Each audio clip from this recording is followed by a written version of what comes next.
Bonjour mes chers amis, j'ai ressenti le besoin d'enregistrer ce vidéo pour vous aider à utiliser tous les moyens pédagogiques, tous les matériels en fait que j'ai mis sur internet.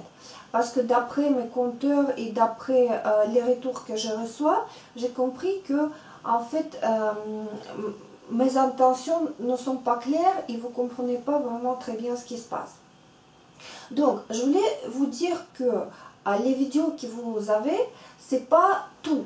C'est juste un des outils de travail. Donc, vous avez 3 outils de travail. Les vidéos, les partitions que j'ai scannées et que j'ai mis sur le blog, et le blog lui-même. Donc, le blog, il s'appelle Alliance Piano Blogspot.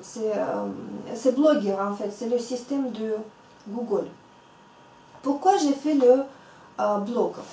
Ça permet de mettre à la fois sur une même page les vidéos, les textes, les images, etc. Donc on peut rassembler autour d'un cours beaucoup de choses qui peuvent être utiles pour des élèves. Donc en fait, il y a 2 choses très importantes. Premièrement, le vidéo sans partition, ça ne sert à rien. C'est pourquoi vous m'avez demandé tout au début où est-ce que vous pouvez trouver la méthode. Donc je ne mets pas toute la méthode tout de suite entièrement, je mets cours après le cours pour que ça sera très clair et très méthodique. Quand vous tombez sur le vidéo sur YouTube, en bas de vidéo, vous avez le lien vers le post sur le blog qui correspond à ce vidéo. Qu'est-ce que vous trouvez sur le blog? Vous trouvez cette vidéo pédagogique. Ensuite, plus bas, je mets la partition. Et plus bas, je mets quelques autres vidéos et je vais vous expliquer à quoi ça sert. En fait, quand vous jouez un instrument, c'est une activité artistique. Vous créez, vous avez la même démarche qu'un acteur, qu'un danseur classique, qu'un peintre ou un écrivain. C'est-à-dire qu'avec les moyens musicaux, vous créez l'ambiance, ou vous créez un personnage, ou vous racontez une histoire. Et surtout, cette méthode-là, vous avez tous les morceaux, vous avez vu que tous les morceaux sont ce qu'on appelle musique au programme. C'est-à-dire que derrière chaque morceau, il y a une histoire, il y a un titre, il y a des dessins, il y a des illustrations. Tout ça, ça sert à vous aider à créer un petit spectacle. Parce que jouer un instrument, c'est une activité surtout artistique. Bien que c'est très intellectuel à la fois et c'est très sportif, parce que vous avez besoin d'une perfection, de maîtrise parfaite des muscles, ça vous apprenez au fur et à mesure, mais surtout, vous créez un spectacle, un mini-spectacle. Et donc, quand j'ai travaillé avec mes professeurs et avec ma mère, qui a énormément attribué, comme dans toutes les dynasties artistiques, toujours les parents aident énormément à ses enfants d'apprendre la musique. Sa mère à elle était metteur en scène. Alors, quand elle travaillait avec moi des morceaux, quand j'étais toute petite, elle a fait le même travail qu'un metteur en scène avec un acteur. C'est-à-dire que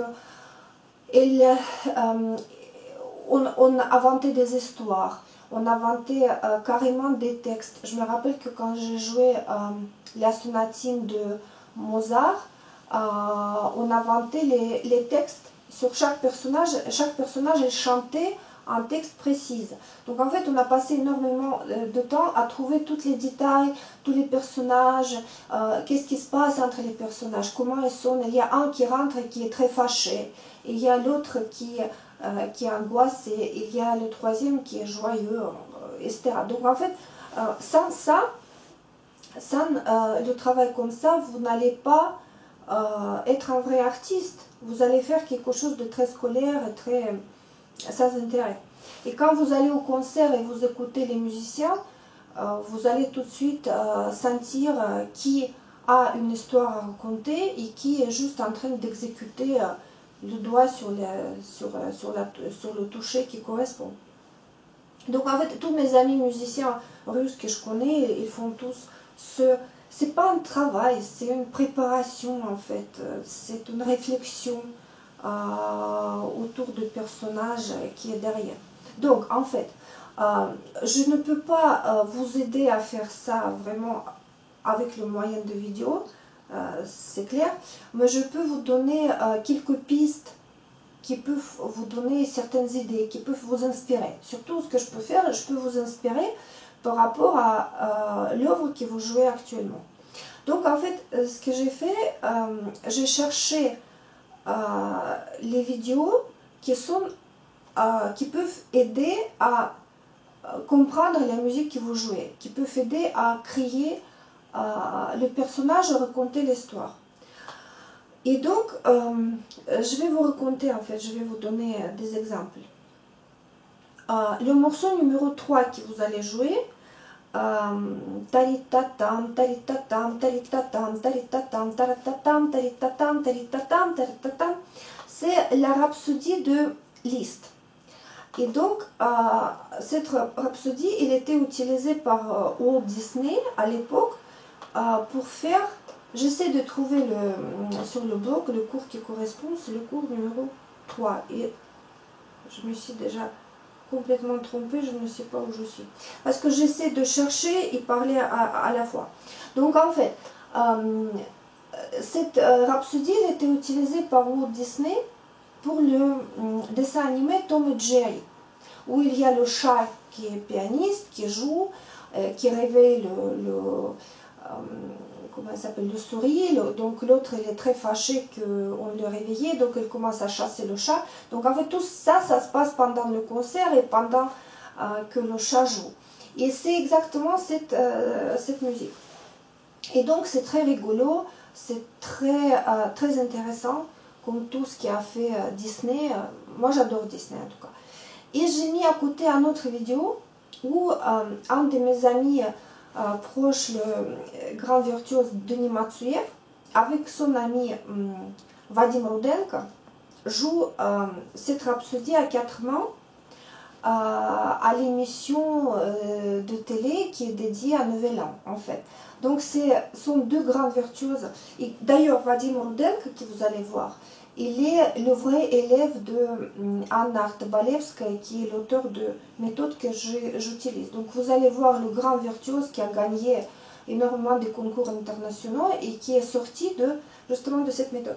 Et donc ces deux pianistes, ils jouent cette rhapsodie, mais c'est aussi une plaisanterie parce qu'ils croisent les mains et il y a un qui passe autour de l'autre. Donc moi j'ai trouvé que c'est très bien, c'est très bien à voir, c'est très marrant. Il y a beaucoup d'humour. Et en même temps, quand vous écoutez cette musique, vous attendez l'œuvre que vous allez jouer encore avec un doigt. Encore, ça va être que un petit bout de mélodie. Mais vous allez voir l'ensemble des choses. Vous allez voir l'œuvre de qui on a tiré cette petite phrase musicale. Donc, moi, j'ai trouvé que c'est très utile de mettre ça ensemble. Ensuite, je suis un petit peu perdue dans mon blog. Alors, par exemple, alors je vais faire à l'inverse. Par exemple, vous avez le cours numéro 7, le moineau. Sur les vidéos pédagogiques, c'est très bien expliqué, qu'est-ce que vous allez apprendre, etc. Donc, j'ai cherché comment on peut représenter le moineau pour que ça sera justement ce caractère très humoristique et très joyeux et un peu comique. Et j'ai trouvé un dessin animé russe, soviétique. D'ailleurs, à l'Union soviétique, les dessins animés étaient absolument extraordinaires. Très bien faits, avec plein d'humour. Vraiment, parfois, ce sont vraiment des chefs-d'œuvre. Et donc, j'ai trouvé un dessin animé où le moineau embête les grands animaux dans zoo. Donc en fait, il est poursuivi par le crocodile, il se cache chez l'ours. Donc en fait, c'est très joyeux et les auteurs de ce dessin animé, ils utilisent la musique de Cimarosa. C'était un compositeur classique italien.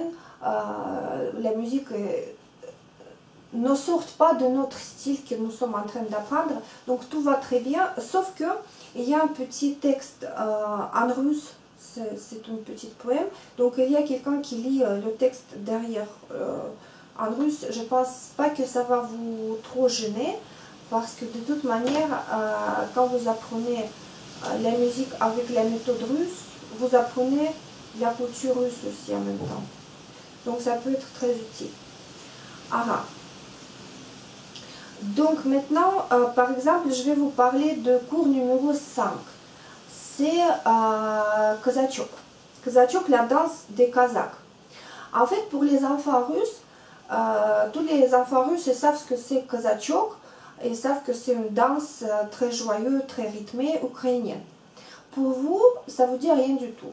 Donc je me suis dit que pour que vous compreniez l'ambiance de ce morceau et en fait tout ce qui se passe, je vais trouver quelques vidéos intéressantes de ce danse-là ukrainienne. Donc j'ai trouvé le même morceau qui est joué par une femme avec l'accordéon. En plus, elle est habillée en costume folklorique, exactement le même que vous voyez sur le dessin de la partition. Et ensuite, j'ai trouvé deux vidéos où les hommes dansent, parce qu'en fait, Kazachok, c'est un danse dansé par des hommes, par des Kazakhs. Les Kazakhs, c'est un peuple très militaire, en fait, très spécial, avec beaucoup d'amour propre, d'orgueil. Et donc, dans la danse aussi, on voit que c'est très spécial. Donc, en fait, vous avez deux vidéos de la danse et accompagnées par cette musique. Donc, ça va vraiment vous mettre et dans l'ambiance, et dans le contexte culturel, et dans le rythme. Donc, vous allez sentir comment, en fait, il faut jouer ce morceau. Ensuite,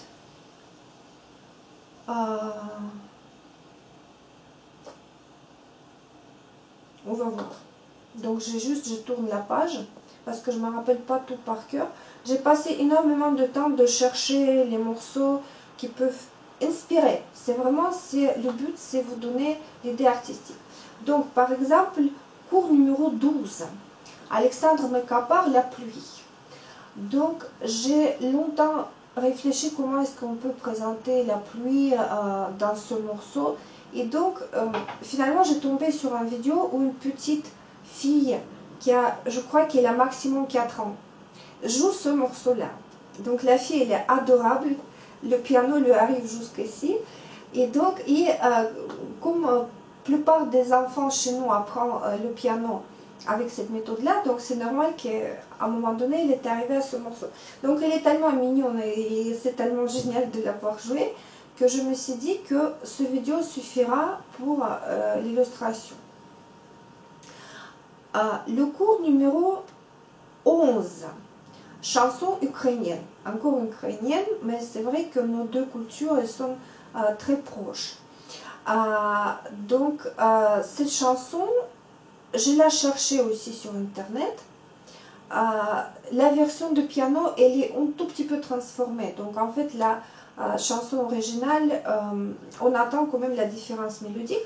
Mais en fait, parmi tous les vidéos qui sont sur YouTube, il y a énormément, il y a beaucoup qui ne sont pas très intéressantes. J'ai trouvé 3 qui sont vraiment très utiles pour l'apprentissage de ça. Donc déjà, il y a un jeune homme âgé d'une vingtaine d'années qui joue l'instrument folklorique ukrainien qui s'appelle Domra et qui chante cette chanson-là. Donc il joue super bien, il chante très très bien, il a énormément de talent, énormément de passion, émotion. Donc en fait c'est un grand artiste et pourtant il chante dans la rue. Donc quelqu'un l'a filmé en passant. Je ne connais pas le nom de cet artiste, il n'est pas signalé sur YouTube malheureusement. Mais en tout cas, vous allez voir toute l'ambiance et, en fait, et entendre la langue aussi, c'est très important. Deuxième vidéo que j'ai mise, c'est une vidéo des années 50. où un acteur, en fait c'est un film, et il y a un très grand acteur russe qui chante avec l'accordéon. Aussi cette chanson. Et troisième, c'est un film des années 30, je crois, avant la guerre, je crois. Vu la qualité de vidéo, il est en couleur. Et donc, c'est l'histoire, en fait, c'est un trailer de film sur l'histoire d'Ukraine. Il y a une sorte de Jeanne d'Arc ukrainienne, une jeune femme qui amène l'armée avec elle. Et donc, il y a beaucoup de personnages, tous sont habillés en costume national. Et derrière, il y a quelqu'un qui chante. Une autre chanson, mais la chanson qui ressemble beaucoup. Et donc, ça va vous donner en quelques minutes, je ne sais pas combien il dure cette vidéo, il dure 3 minutes, 14 secondes. Donc, en 3 minutes, 14 secondes, vous allez voir, avoir énormément d'informations sur la culture d'Ukraine. Leurs costumes, la nature, les paysages, l'histoire, la musique. Donc en fait, je trouve que c'est très très utile et ça va mettre ce morceau dans le contexte culturel et musical et voilà. Donc j'étais très ravie, je ne sais pas combien d'heures j'ai mis pour faire toutes ces recherches, mais finalement quand je trouve les terres comme ça, je suis ravie. Le cours numéro 10, moi j'ai fait à l'inverse parce que je regarde mon blog et les dernières posts sont là-haut, donc je suis en train de reculer en fait. Mais ça, de toute manière, vous allez vous repérer. Cours numéro 10, la poule. Donc, superposition de touchés différentes. Aussi, l'ambiance, la poule, les petits poulets autour. J'ai trouvé, il y a un projet russe, quelqu'un a fait des dessins animés sur des berceuses de différentes cultures. Donc, il y a des berceuses ukrainiennes, il y a des berceuses russes, yiddish, françaises. Et donc, il y a, j'ai trouvé le dessin animé fait sur la berceuse française avec la poule.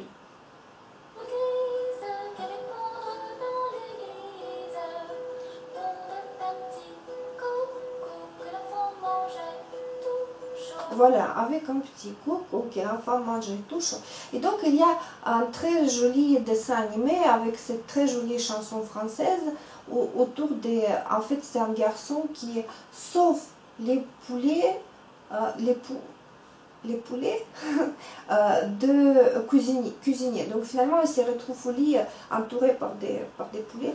Donc, c'est aussi, point de vue éducation, très très bon dessin animé qui vous met dans l'ambiance justement de ce style de morceau et de sujet.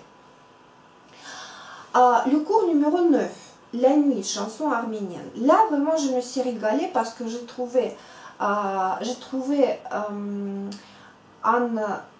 je sais pas comment ça s'appelle, une vidéo sur une chanson, ancienne chanson arménienne qui est chantée par une très bonne chanteuse arménienne. Et les Arméniens qui sont très patriotes, vous savez, qui sont très soudés entre eux, ils n'ont pas fait l'économie sur l'argent, ils ont investi dans cette petite vidéo comme dans un film hollywoodien. Parce que vous avez une telle quantité de personnages, en fait, maquillage, il y a des musiciens, il y a de Jésus crucifié, il y a l'histoire, donc il y a des paysages, tout. Donc, et comme c'est une ancienne chanson très très qui date de je sais pas, 9e siècle, quelque chose comme ça, vous allez retrouver justement les caractéristiques mélodiques de la musique arménienne que vous avez dans ce morceau que vous allez jouer. Donc vous allez voir que votre morceau c'est une petite modèle de la musique arménienne qui est extraordinaire. Et ce vidéo va vous mettre dans l'ambiance culturelle et donc en fait historique. Je le trouvais absolument extraordinaire. Voilà, donc cours numéro 8, on est toujours en train de reculer. Cours numéro 8, c'était la berceuse. Là, je me suis régalée Donc j'ai mis 4 vidéos parce que je ne pouvais pas faire le tri. J'ai mis, il y a la berceuse de Mozart, que tout le monde connaît. Et chez nous, il y avait, je ne sais pas est-ce qu'elle est vivante ou je crains qu'il est déjà décédé, il y avait une actrice qui avait la voix infantile et qui, elle était de très petite taille et avec une fine voix en fait. Et donc elle chantait, elle doublait les dessins animés quand il y avait des petits animaux très sympathiques, les petits lapins, les petits poulets, les petits ours, en fait les bébés animaux. Et elle est très très célèbre, tout le monde la connaît parce que de l'enfance on entend toujours sa voix.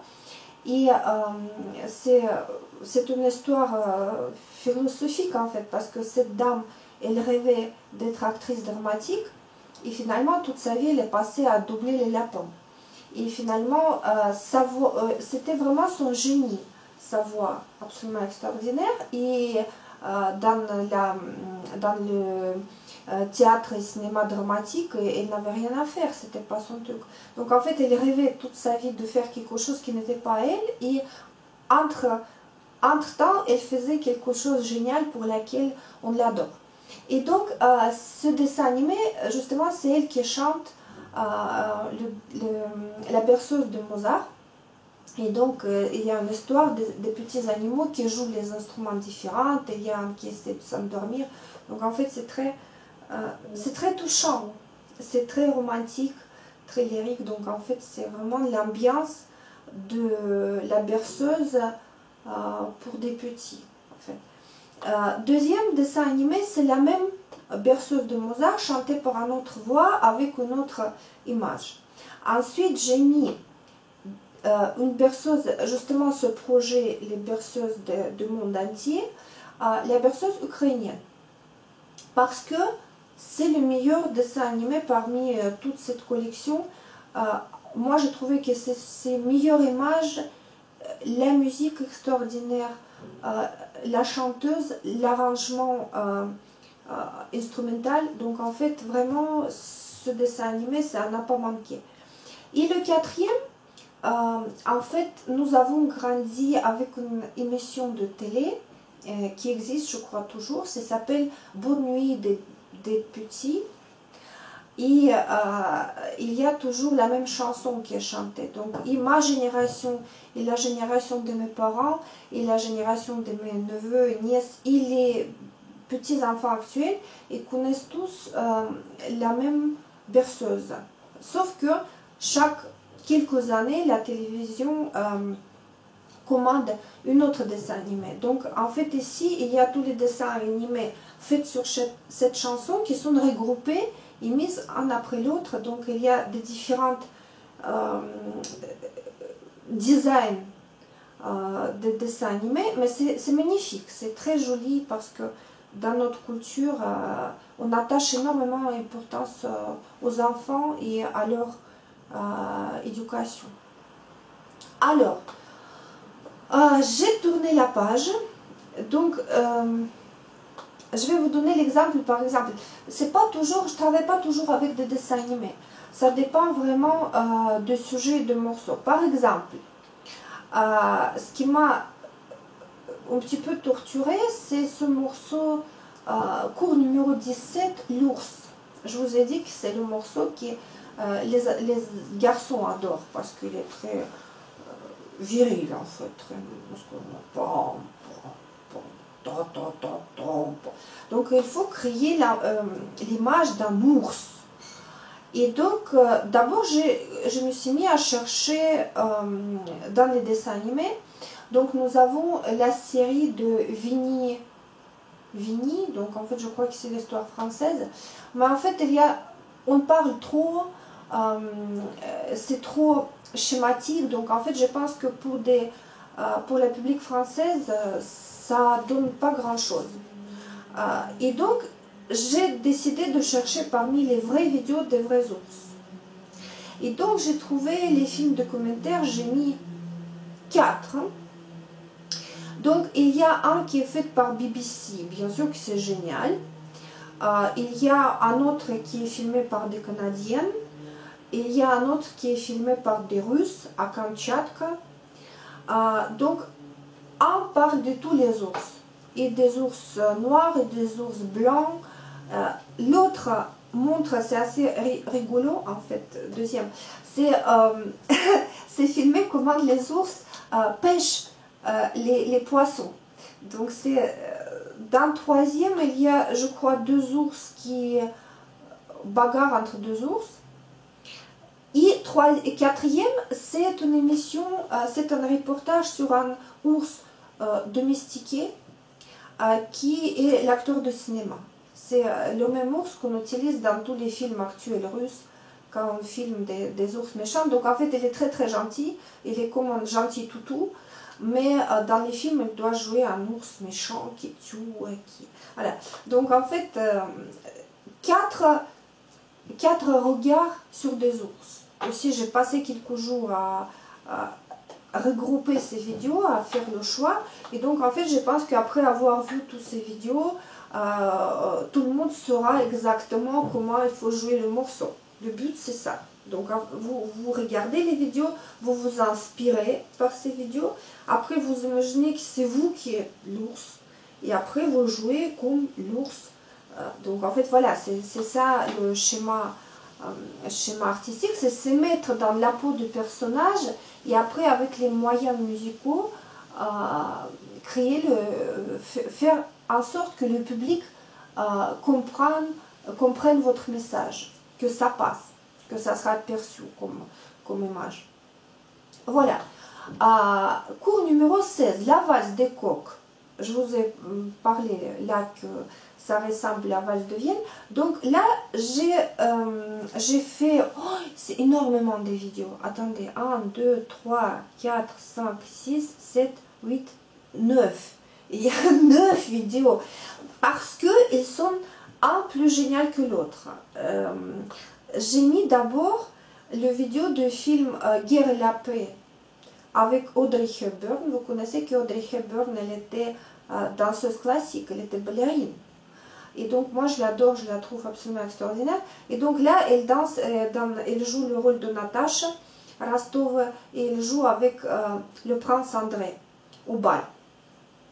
Deuxième, c'est Fred Astaire avec Ginger Rogers, oui, Ginger Rogers, qui danse la valse. J'ai cherché exprès Fred Astaire danser la valse. Parce que j'ai trouvé énormément de vidéos de valse qui sont très ennuyants et absolument sans intérêt. Mais Fred Astaire, c'est absolument extraordinaire. Ensuite, j'ai cherché exprès, il y a une valse d'un film russe c'est classique, c'est sur un grand classique écrivain. Et donc, c'était un valse qui était composé par un compositeur actuel, spécialement pour le film.